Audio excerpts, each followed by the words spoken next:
제가 자주 소개하는 인물이기도 합니다. 칼 헨리라는 복음주의자는 평소에 늘 현대의 그리스도인들이 지나치게 세속화되어 가고 있다라고 안타까워하면서 세속적인 그리스도인들을 참 경고하는 일에 일생을 바쳤다 해도 과언이 아닙니다.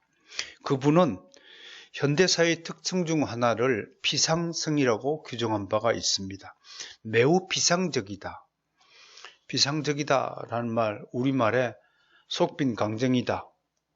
수박 겉 핥기라는 속담이 있듯이 겉은 화려하지만 속이 빈 상태를 말합니다.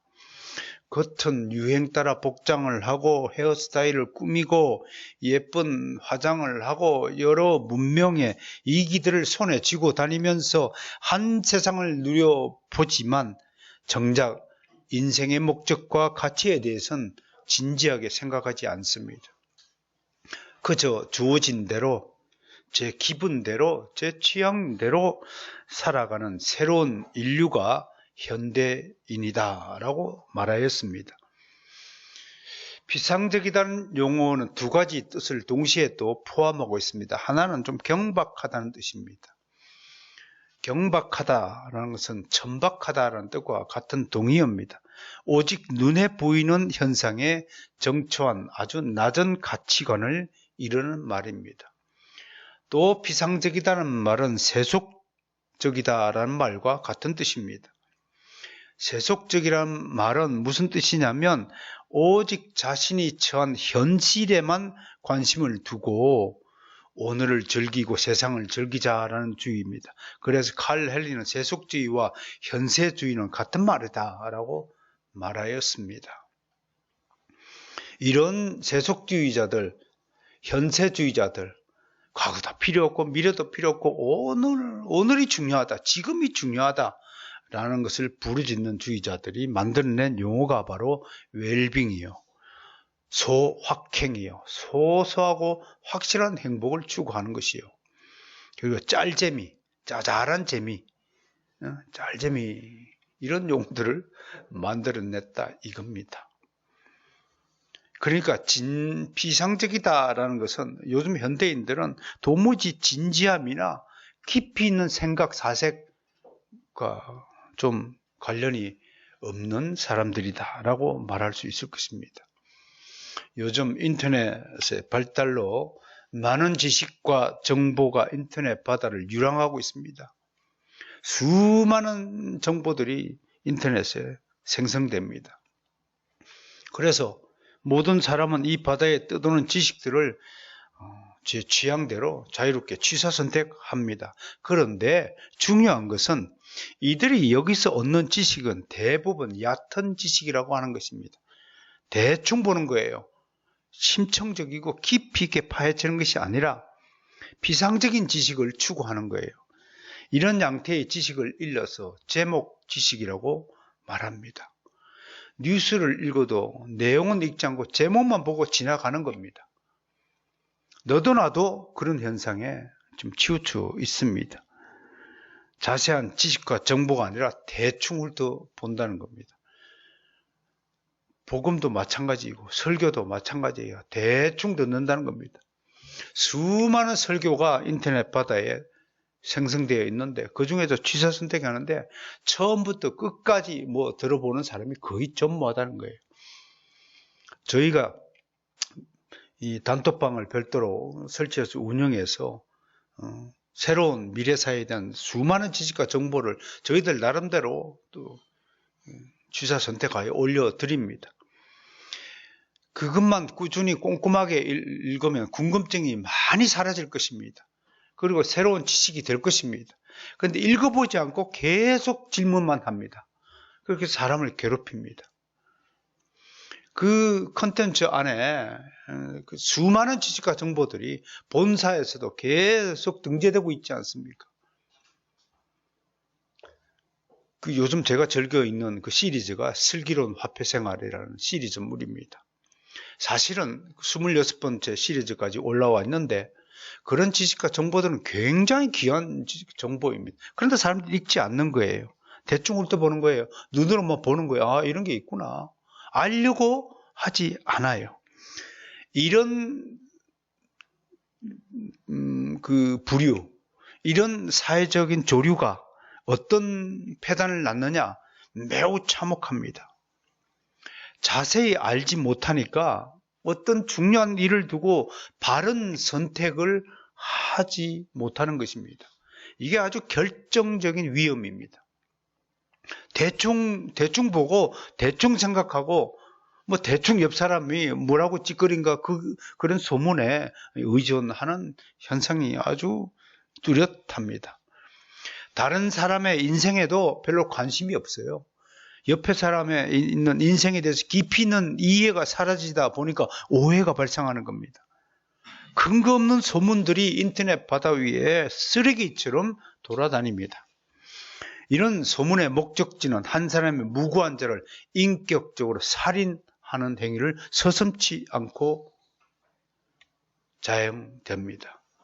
여기다가 우리나라의 지금 큰 문제가 뭐냐면 정치색이 더해지면 네 편 내 편으로 쫙 갈라져서 다른 편을 완전히 악마라고 부르짖으면서 처단해야 한다고 목소리를 내고 있습니다.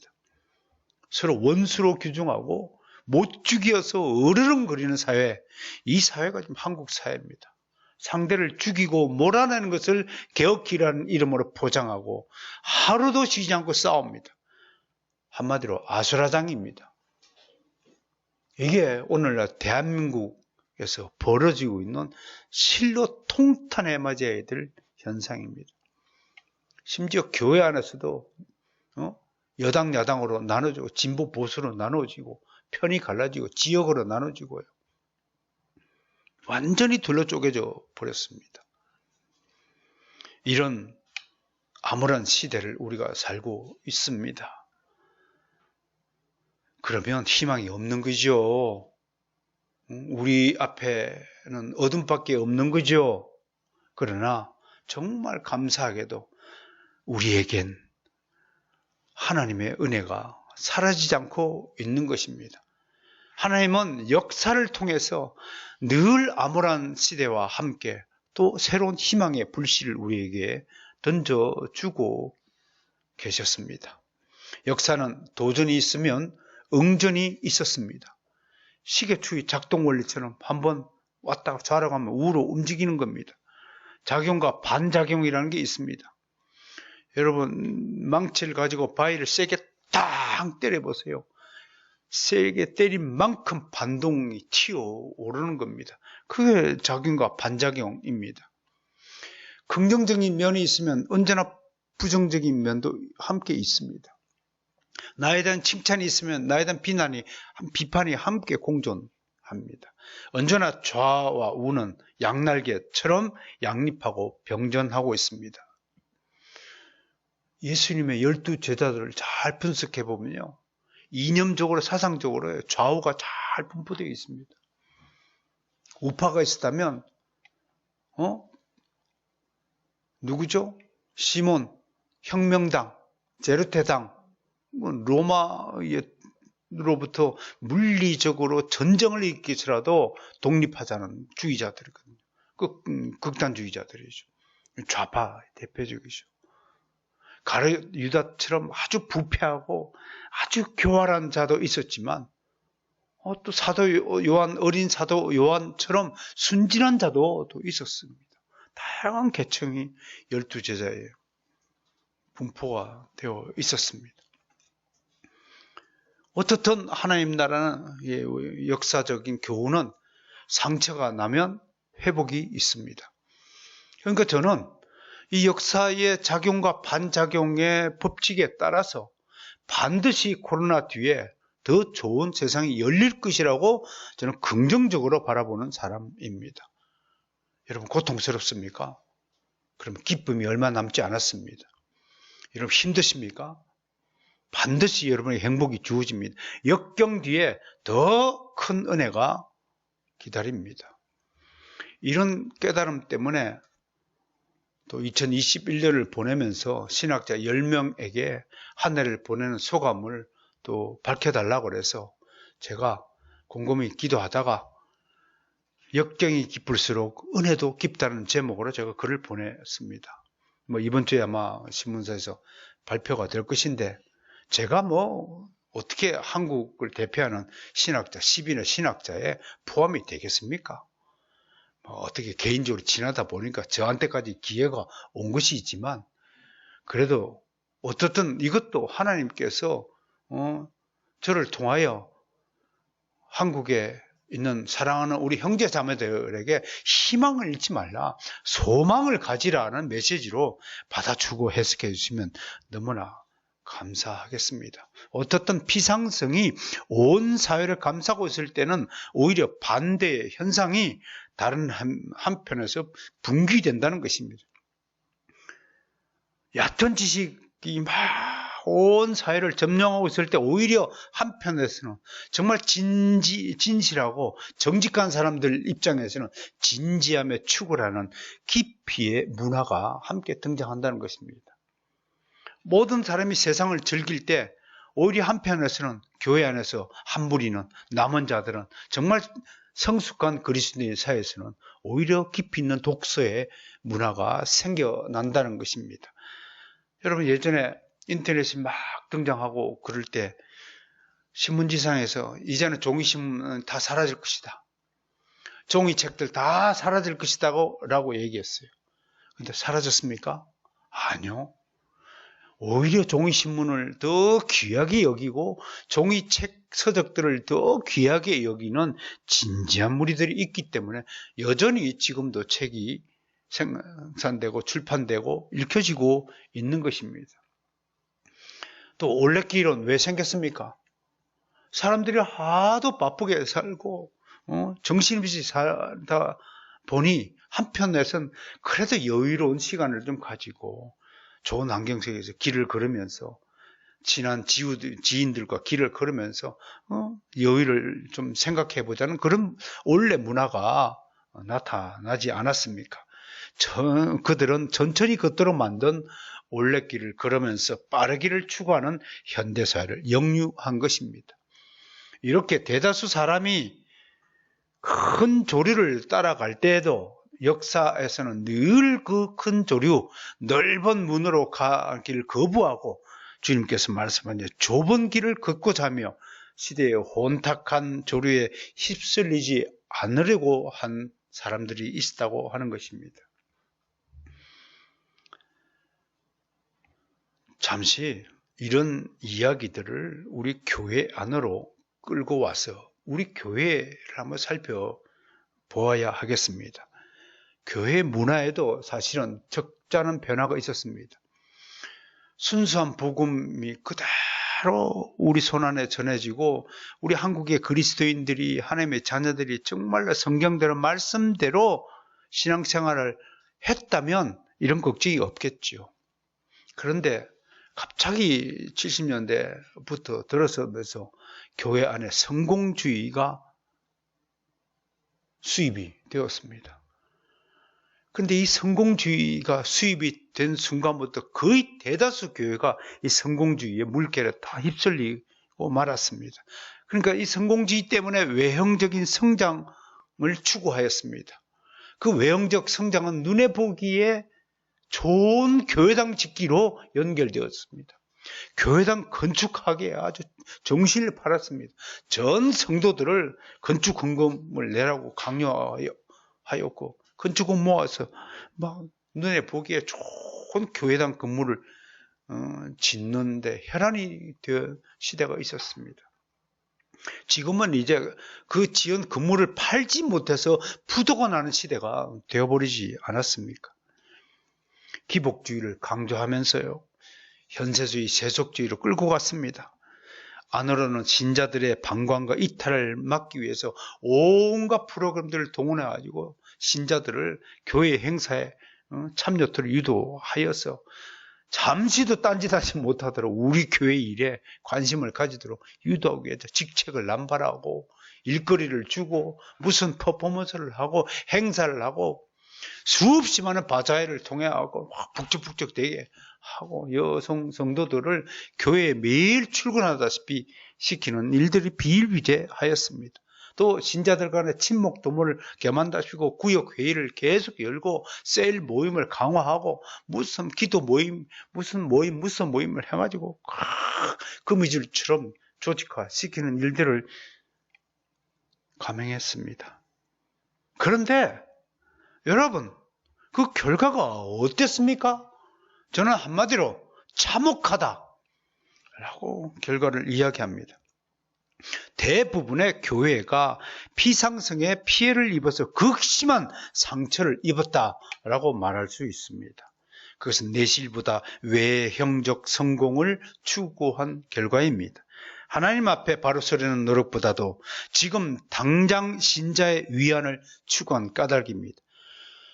진지한 말씀의 강해와 연구보다도 교회 생활의 재미와 만족을 추구한 결과입니다. 성장으로 비유하자면 한국 교회는 이제 겨우 17살 먹은 어린애 같다고 할 수 있습니다.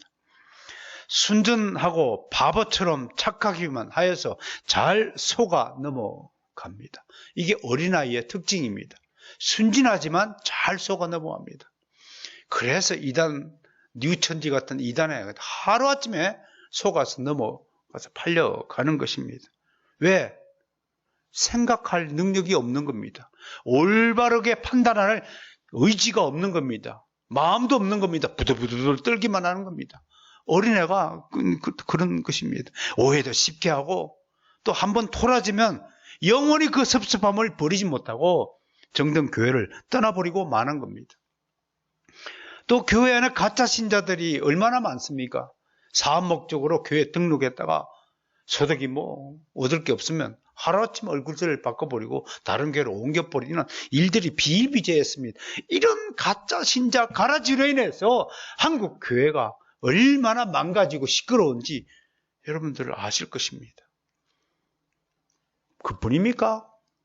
사회적으로도 무리를 일으키는 사람들이 대개 그리스도인들이었습니다. 장로, 목사 할 것 없이 사기꾼은 교회당 안에 다 모여 있다라고 평판을 악병을 듣고 있지 않습니까? 더욱 가관한 것은 이런 불의하고 부끄러운 일에 약방의 감쪽처럼 목사들이 빠지지 않고 관련된 뉴스가 계속 등장한다는 것입니다.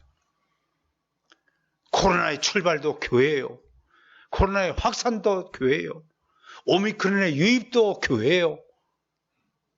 어쩌다가 한국 교회가 이런 지경에 되었습니까?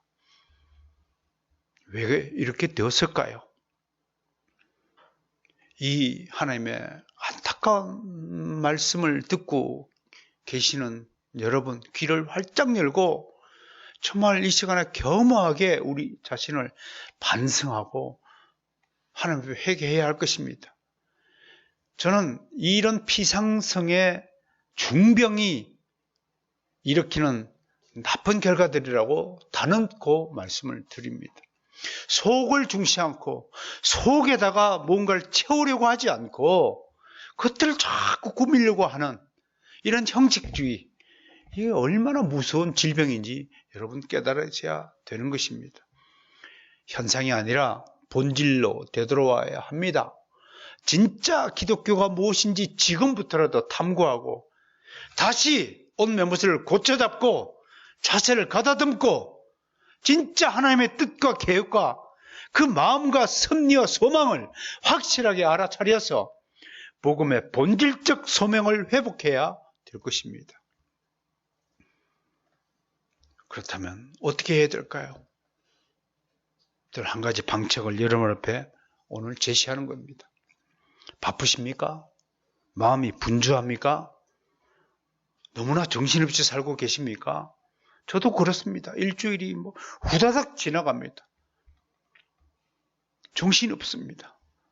이때에 하나님의 뜻이 무엇인지를 알아차리는 사람과 정신없이 그냥 자기 일에 함몰되어 사는 사람 두 종류로 나뉘어짐을 분명히 합니다. 아무리 바쁘더라도 아무리 위기에 처해더라도, 우리말에도 속담이 있잖아요. 호랑이에 잡혀가도 정신만 차리면 산다. 아무리 현세주의, 세속주의, 비상성이 지배하고 있는 세상이라도 하나님을 의식하는 사람, 하나님의 말씀을 사랑하는 사람은 길이 있습니다. 이게 우리가 유일하게 살아가야 할 것입니다. 그러므로 사랑하는 여러분, 바쁜 일상에서 아무리 바쁘더라도 잠시 물러나서 하나님 말씀 앞에 서야 될 것입니다. 그리고 하나님의 말씀을 묵상함으로 말씀의 깊은 세계에 계시는 하나님을 만나시는 은혜를 누려야 할 것입니다. 모두가 바삐 움직일 때 한 번쯤 물러나서 조용한 자리로 자기 자신을 옮겨 가야 할 것입니다. 바쁠수록 돌아가라고 했듯이 지금처럼 혼탁한 시대에 우리가 온전하게 지내기 위해선 시대와 세상의 조류에 휩쓸리지 않고 오히려 우리는 작지만 조용한 곳으로 돌아와서 묵상의 즐거움에 빠져야 할 것입니다. 혼탁한 세상일수록 우리는 말씀으로 다듬어야 합니다.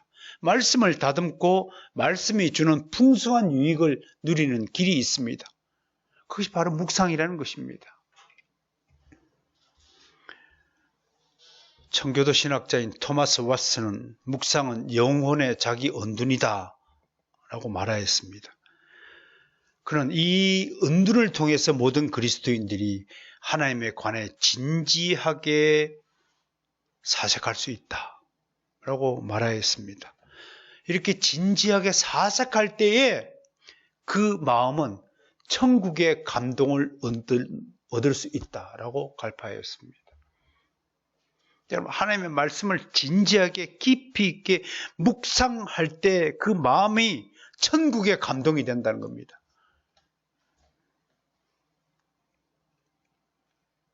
우리는 지금 천국에 살고 있습니다. 이 말을 부정하지 않기를 원합니다. 우리 안에는 성령 하나님이 함께 내주해 계십니다. 믿으시면 아멘 하시기 바랍니다. 그러므로 이미 내 안에는 천국이 와 있습니다. 그런데 문제는 우리가 그 천국의 감동을 누리지 못하고 산다는 겁니다. 온갖 세상의 일로 염려하고 분주하기 때문에 그렇다고 하는 것입니다. 토마스 왓슨은 말씀을 묵상함으로써 천국의 감동을 회복해야 한다고 역설합니다. 여기서 토마스 왓슨 목사님의 말씀을 통해서 세 가지 교훈을 제가 여러분에게 소개해 보겠습니다. 첫 번째, 은둔하는 겁니다. 은둔하면 쉽게 문자적으로 해석하면 그냥 피하는 거죠. 회피하는 거죠. 그러나 저는 회피가 아니라 세상을 극복하는 방식이다라고 소개하고 싶습니다. 생존 비책입니다. 만약 당신이 세상에 함몰되었다면 즉시 세상으로부터 은둔해야 합니다. 세상의 유혹이 당신의 인생을 휘감고 있다면 그 자리를 피해 은둔해야 됩니다. 당신의 인생이 온통 하나님의 방식이 아니라 나의 방식, 세상의 방식에 익숙해져 있다면 즉시로 당신 자신으로부터 은둔해야 합니다. 그것만이 지혜로운 선택이 될 것입니다. 성도는 세상에 몸을 담고 있지만 언제나 경건을 유지하고 살아야 합니다. 그리스도인은 세상 사람과 같이 살 수 없는 존재이기 때문에 그렇습니다. 왜 그렇습니까? 그리스도인은 세상과 완전히 다른 존재입니다. 180도 다른 존재이기 때문입니다. 오히려 이렇게 180도로 다른 존재와 함께 병존하는 것이 기적입니다.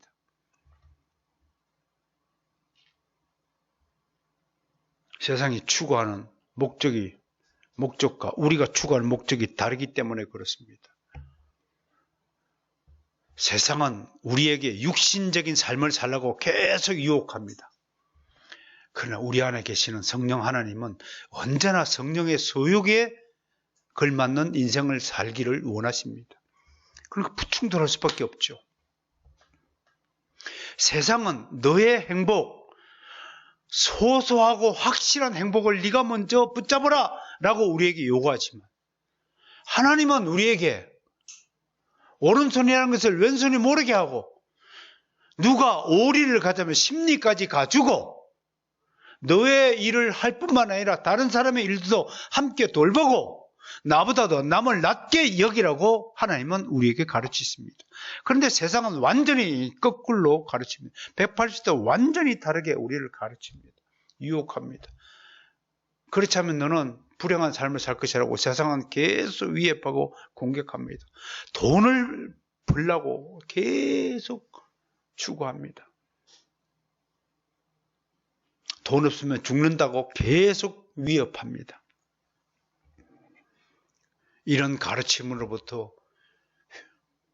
피하는 것, 이것이 은둔하는 것이다 라는 것을 말씀을 드립니다. 두 번째는 진지하고 엄숙한 사색입니다. 피상적인 사람은 진지함을 경멸합니다. 그래서 요즘에 현대인들에게 목사가 다가와서 입을 열라면 목사님 저한테 설교하지 마세요. 설교 듣지 않습니다. 설교는 하나님의 말씀입니다. 인간이 얼마나 교만하면 하나님의 말씀을 듣는 것 자체를 거부하는 것입니다. 그런 얘기는 정말 진부한 이야기예요. 그냥 돈 많이 버는 법만 좀 가르쳐주면 안 되겠어요? 그렇게 말합니다. 조금이라도 진지한 모습을 보이면 재미없다고 딱지를 붙이고 그런 사람을 조롱하고 왕따시킵니다. 갑자기 분위기가 싸해집니다. 그냥 웃고 떠들고 놀고 춤추고 장난치고 여러분 TV에 나오는 예능 프로그램들이 뭘 하는 겁니까? 그냥 농담, 한마디로 미안하지만 농담 따먹게 하는 겁니다. 거기다가 태초에 하나님이 천지를 만드셨느니라 모든 사람을 죄를 범함에 다 사망하였느니라는 진지한 말씀을 하면 그냥 분위기 잡쳤다, 술맛 떨어졌다라고 하면서 조롱하는 것이 세상의 특색입니다. 한마디로 아무 생각 없이 내뱉는 말잔치로 무장되어 있는 것이 현대인들입니다. 말의 기술이 뛰어난 사람이, 재미있는 사람이 되어 인기를 구가하는 시대입니다. 그런데 그런 말을 하는 사람이 정작 자신이 말에 대한 진정한 의미를 모릅니다. 그런 사람의 인생에는 철학이라는 불빛이 없기 때문에 그렇습니다. 그런 사람은 인생의 어두운 길에 서면 불빛 없이 캄캄한 길을 걸어야 합니다.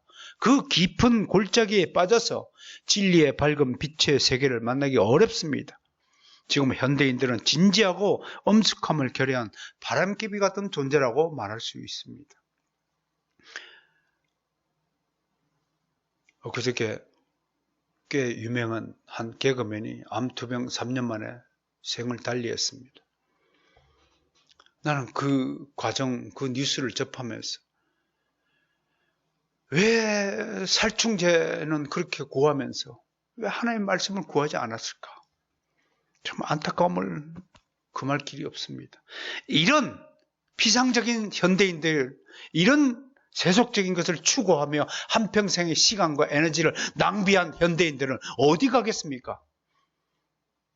이들은 분명히 멸망할 것이 뻔한 것임을 우리는 너무나 잘 알고 있습니다.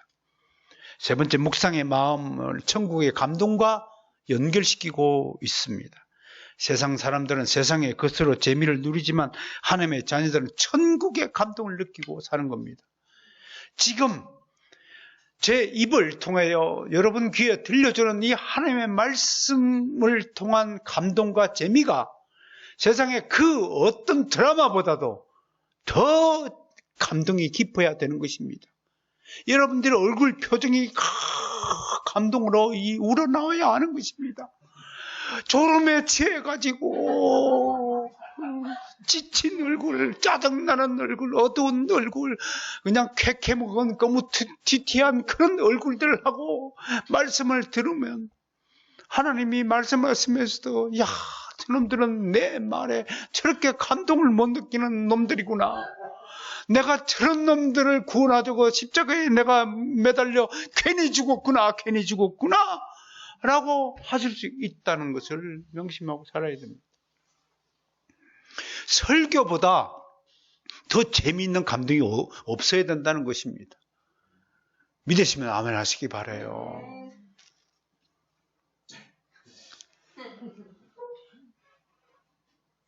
이게 바로 신앙의 맛입니다. 무슨 TV에 무슨 연애의 맛도 있습니다만 그런 연애의 맛은 우리의 신앙의 맛에 비하면 아무것도 아닌 겁니다. 그러니까 묵상하면 하나님의 맛을 느끼는 겁니다. 그러니 제일 싫어하는 놈이 누구예요? 마귀예요. 마귀가 묵상을 좋아할 리가 만무하는 거예요. 이런 말이 있어요. 마귀는 묵상의 원수예요. 마귀는 신자들이 얼마나 많이 성경을 읽고 설교를 듣는 게 신경 쓰기보다도요, 얼마나 하나님의 말씀을 묵상하며 마음을 은혜로운 경지로 진입시키느냐에 신경을 씁니다. 그래서 묵상하는 자는 하나님의 은혜를 깊이 맛보기 때문에 그 깊이 한번 맛보게 되면 절대로 세상의 맛을 취하지 않을 것을 마귀가 알기 때문에 성경 읽는 것까지는, 설교 듣는 것까지는 허락을 한대요. 근데 말씀을 가지고 묵상하는 그리스도인들은 죽어도 괴롭힌다는 거예요. 묵상의 세계를 들어가지 못하도록. 다시는 못 찾을 줄 마귀가 먼저 안다는 거예요. 그렇다면 그리스도인은 어떻게 묵상해야 되느냐? 네 가지를 설명하겠습니다.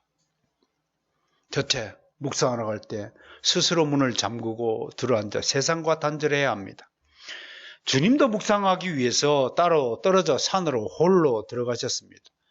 오늘 소개한 본문에서 보이듯이 이삭도 저물 때에 들에 나가 묵상했습니다. 그가 이렇게 묵상한 것은 조용히 하나님과 단둘이 산책하기 위함입니다. 그러니까 묵상은 하나님과 1대1 데이트하는 겁니다. 1대1 데이트의 기회를 놓치지 않기를 바랍니다. 왜 조용한 곳을 가야 되냐면 소음이 들리면 잡념이 생기고 묵상에 방해받기 때문이에요. 옛날에 재수할 때 제가 당구를 배웠어요. 근데 집에 천장에 당구알이 왔다 타는 거예요. 그게 공부가 되겠어요? 그게 왔다 갔다 하는데. 여러분들이 세상에 취하면요, 주일날 예배당에 와가지고 설교 듣는데 머릿속이 복잡해요. 왔다 갔다 하는 거예요. 돈이 어디서 가고 어디 가고 너무 잘 알죠, 내가 여러분 속을. 그럴 때 소음과 잡념으로부터 고요한 곳으로 자기 자신을 가야 되는 거예요. 두 번째, 묵상의 대상을 단 하나에 고정시켜야 됩니다. 여러 개를 생각하면 잡념이 생겨요. 하나를 생각해야 돼. 하루에 하나씩 묵상하시길 바랍니다.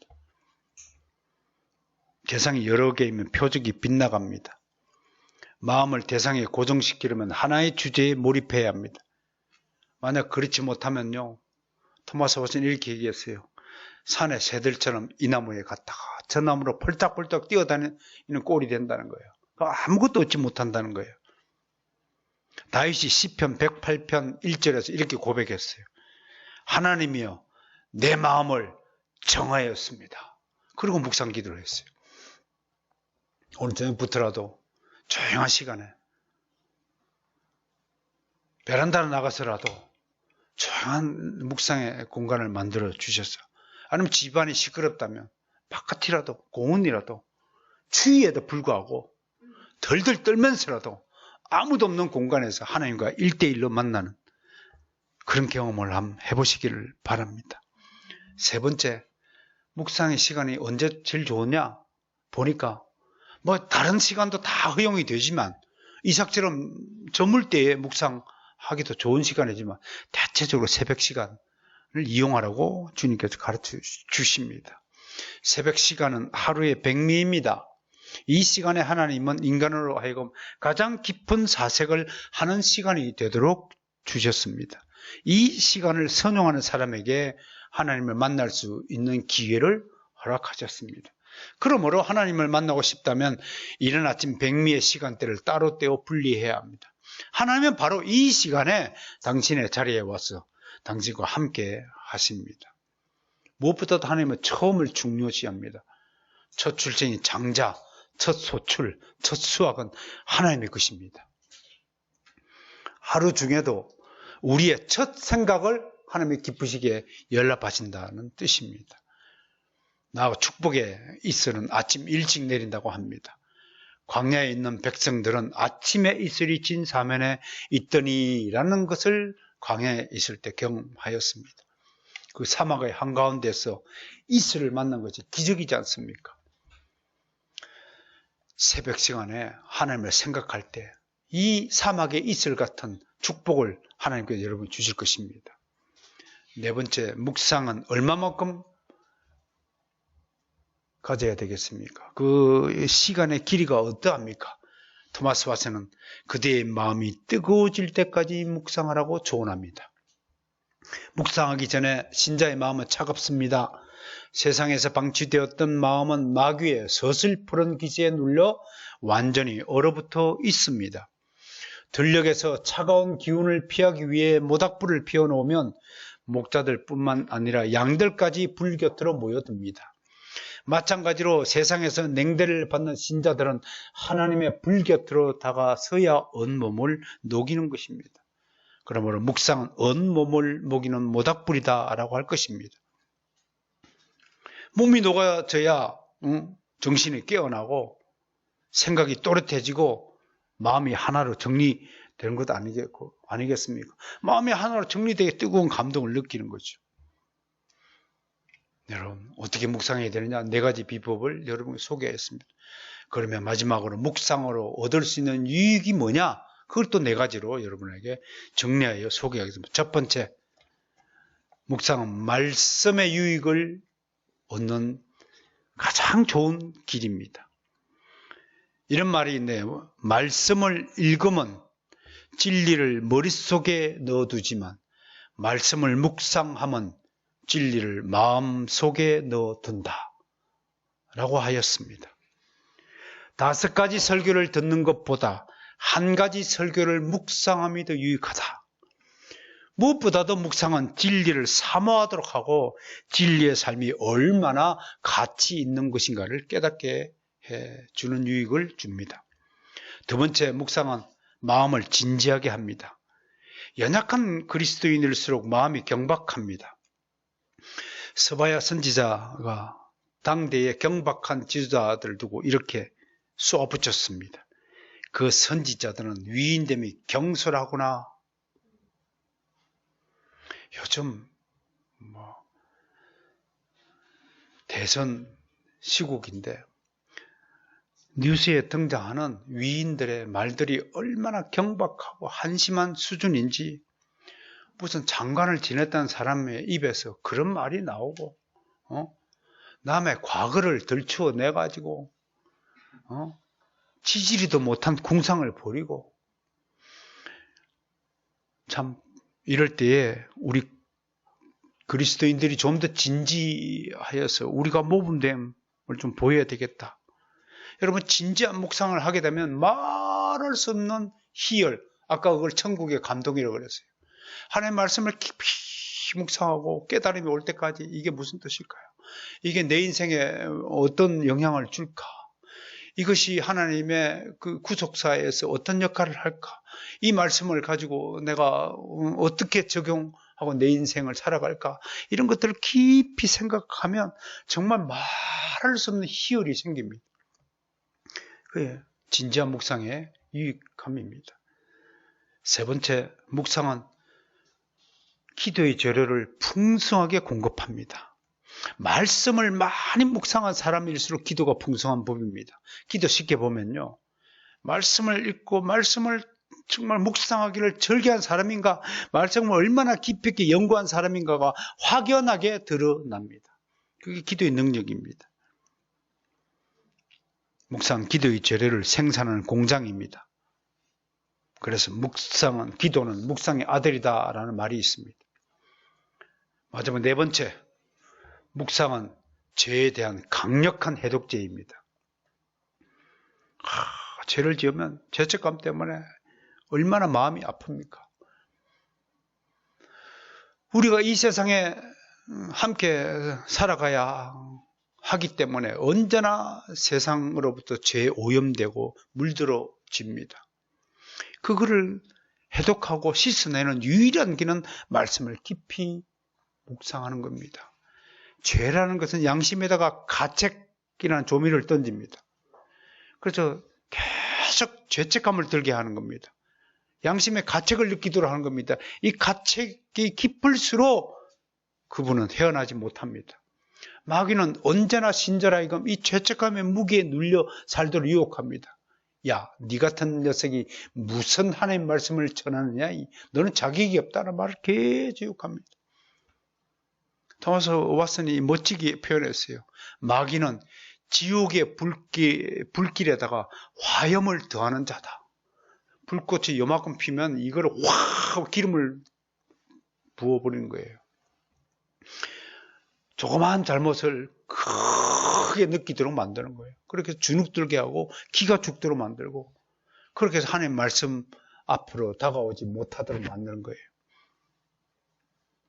그래서 다윗은 이 마귀의 전략을 깨닫고, 여러분 다윗의 그 고백을 시편을 읽어보면 다윗이 얼마나 깊이 있는 묵상을 하고 깊이 있는 신학적인 사색을 한 인물인지 알게 됩니다. 저의 마귀의 진술을 먹지 말게 하옵소서. 그렇게 기도했어요. 결론 짓습니다. 그리스도인이 살아가면서 누릴 수 있는 최고의 즐거움은 묵상하는 일이 되어야 합니다. 교회에 나와서 우리 교회를 사랑하고 이 교회 안에서 신앙의 단맛을 느끼며 살기를 원하는 여러분들이 집으로 돌아가서 해야 될 일은 우리 교회를 위해 기도해야 될 뿐만 아니라, 저를 위해서도 기도해야 될 뿐만 아니라, 우리에게 소명을 위해서 기도해야 될 뿐만 아니라, 여러분 개인적으로 따로 시간을 떼어내서 하나님과 1대1로 데이트하는, 산책하는 그 묵상의 시간을 가져야 하는 것입니다. 이 묵상하는 일보다도 세상의 일이 더 즐겁다면 당신은 아직 세속적인 그리스도인이라고 말할 것입니다. 하나님의 자녀는 자나깨나 하나님의 말씀 묵상하는 자입니다. 오늘 소개한 본문 말씀대로 바울은 믿음의 아들 디모데에게 읽는 것과 권하는 것과 가르치는 것에 창념하라고 디모데전서 4장 13절에서 권면했습니다. 여기서 창념하다라는 헬라어가 프로세코인데요, 영어로는 디보트, 헌신하다라는 뜻입니다. 즉 무슨 말이냐, 말씀을 읽고 묵상하고 가르치는 일에 전적으로 헌신한 일이 얼마나 중요한 것인지를 우리는 알 수 있는 대목입니다. 헌신은 간단하게 하는 게 아닙니다. 내 마음과 몸과 뜻과 힘을 다하여 드리는 것을 헌신이라는 겁니다. 몸과 마음과 뜻과 의지를 다 바쳐야 이루어질 수 있는 게 헌신입니다. 묵상하는 일에 헌신하라고 오늘 가르치고 있는 것입니다. 사랑하는 성도 여러분, 저는 오늘 여러분들에게 마지막으로 3가지 권면을 드릴까 합니다. 첫 번째, 여러분 자신의 진지한 묵상을 준비하시길 바랍니다. 정말 하나님, 저도 하나님과 1대1로 데이트할 수 있는 기회를 달라고 기도하시길 바랍니다. 이런 기도는 여러분의 영혼에다가 묵상을 동염해 줄 것입니다. 그리고 무엇보다도 그런 결심이 있었다면 반드시 묵상을 실천하시기를 바랍니다. 시도해 보십시오. 어렵지만 시도하면 습관이 됩니다.